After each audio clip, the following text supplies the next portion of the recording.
The Roman Empire. For centuries, it stood as a beacon of power, stretching its reach across vast swathes of Europe, North Africa, and the Middle East. It's an empire that brought us aqueducts and roads, the laws that govern us even today, and innovations that still shape our world. But empires, like stars, are born, they burn bright, and eventually they fade. The fall of the Roman Empire wasn't a sudden event. It was a long, gradual process with many causes. Historians generally agree that the Western Roman Empire, not the Eastern or Byzantine half, was the one that truly fell in the 5th century AD. This wasn't the work of a single foe, but the culmination of centuries of change, some subtle, some dramatic, all weaving together a tapestry of decline. So let's go back in time and explore how one of the greatest empires in human history began to unravel. Let's rewind the clock, journey to a time of emperors and gladiators, and witness the forces that brought down an empire. Imagine the Roman Empire at its zenith under emperors like Augustus and Trajan. This was a period of unprecedented peace and prosperity, the Pax Romana, a golden age of expansion where the legions were invincible, its borders seemingly limitless. From the rugged hills of Scotland to the sun-scorched sands of the Sahara, Roman law, Roman culture, Roman might prevailed. Massive aqueducts quenched the thirst of millions. Roads paved with stone connected a vast empire, and grand monuments like the Colosseum stood as testaments to Roman ingenuity and power. But even in this era of grandeur, the seeds of decline were being sown. The Roman economy, heavily reliant on conquest and the spoils of war, faced a critical challenge: how to sustain itself once expansion slowed. A reliance on slave labor, while initially beneficial, stifled technological innovation and created a vast underclass with little stake in the empire's future. Cracks were beginning to appear in the seemingly invincible facade. As the Roman war machine ground to a halt, the flow of wealth and slaves into the empire slowed to a trickle. This had a devastating ripple effect throughout the Roman economy. With fewer conquests, the empire faced a crippling shortage of silver and gold, leading to runaway inflation. The once mighty denarius, the silver coin that was the bedrock of the Roman economy, was debased, its silver content plummeting. Imagine the despair as the value of your savings evaporated, as the cost of food and goods skyrocketed. This economic turmoil fueled social unrest and decay. The gap between the rich and poor widened into a chasm.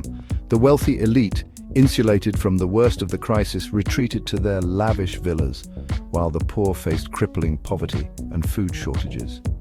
The once vibrant cities, the heart of Roman civilization, began to crumble, plagued by unemployment, crime, and a sense of hopelessness. If the Roman economy was the body, then the political system was its heart, and by now it was riddled with disease. Gone were the days of statesmen like Cicero, replaced by an endless parade of corrupt and power-hungry individuals. The office of emperor, once a symbol of stability and power, became a perilous position. Emperors rose and fell with alarming frequency, often victims of assassination or coups. This political instability paralyzed the Roman government. Intrigue and backstabbing replaced effective governance. The Senate, once a symbol of Roman democracy, became a rubber stamp for the whims of emperors. With the central government weakened and fractured, the empire struggled to respond effectively to the growing crises on its borders and within its core. For centuries, the Roman legions, those disciplined and highly trained soldiers, had been the shield that protected the empire from its enemies. But as the empire weakened, so too did its most potent weapon. The legions, once comprised primarily of Roman citizens, were increasingly filled with recruits from the empire's periphery, men with less loyalty to Rome and more allegiance to their tribal leaders. At the same time, a new threat emerged from the east: the Huns, a nomadic people from the steppes of Central Asia, skilled horsemen and fierce warriors. Their arrival triggered a domino effect, pushing Germanic tribes like the Visigoths, Vandals, and Ostrogoths towards the empire's borders. These were no longer mere raids for plunder. These were large-scale migrations of entire peoples seeking new lands to settle, putting immense pressure on the already overstretched Roman defenses. Facing mounting crises on multiple fronts, the Emperor Diocletian made a fateful decision. He divided the Roman Empire into two halves, the Western Roman Empire and the Eastern Roman Empire, each ruled by its own emperor.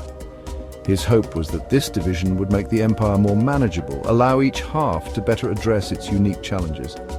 But this division, while well-intentioned, proved to be a double-edged sword. While the Eastern Roman Empire, centered on Constantinople, flourished due to its strategic location and stronger economy, the Western Roman Empire, with its capital in Rome, continued to decline. The seeds of division and resentment sown by the split would have lasting consequences. The year 410 AD marked a turning point in Roman history, a day etched in infamy. The Visigoths, led by Alaric, breached the walls of Rome, sacking the once eternal city. For 3 days the Visigoths plundered the city, carrying off vast quantities of treasure and leaving Rome in ruins. This momentous event sent shockwaves throughout the empire, shattering the illusion of Roman invincibility. While Rome would endure, even being sacked again by the Vandals in 455 AD, the writing was on the wall. The Western Roman Empire, weakened by decades of internal decay and external pressure, was on the brink of collapse.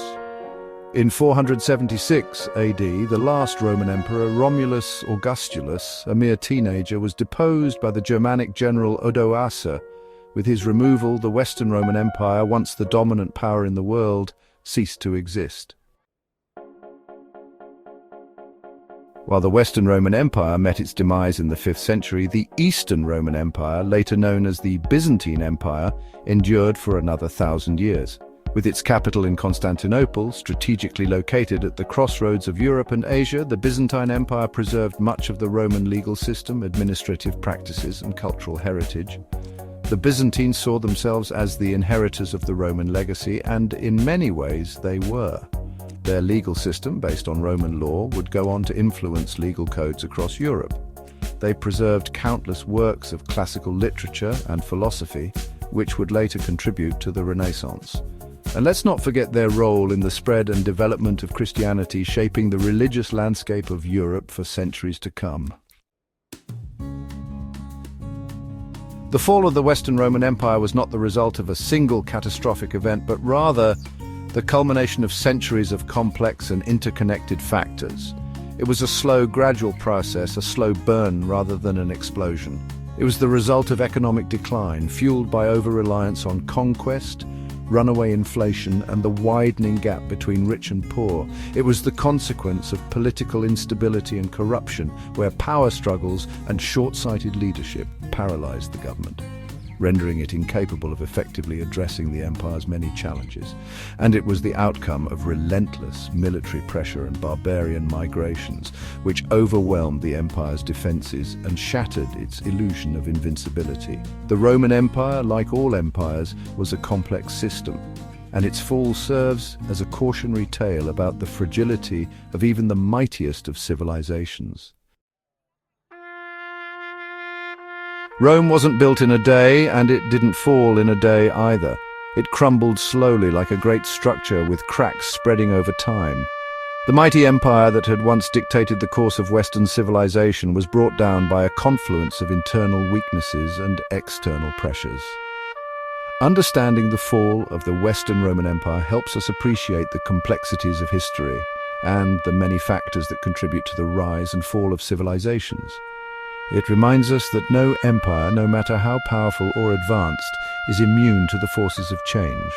The story of Rome is a reminder of the importance of adaptability, the dangers of internal decay, and the enduring power of ideas. And though the empire may have fallen, its legacy lives on in our laws, our language, our art, and our very conception of the West.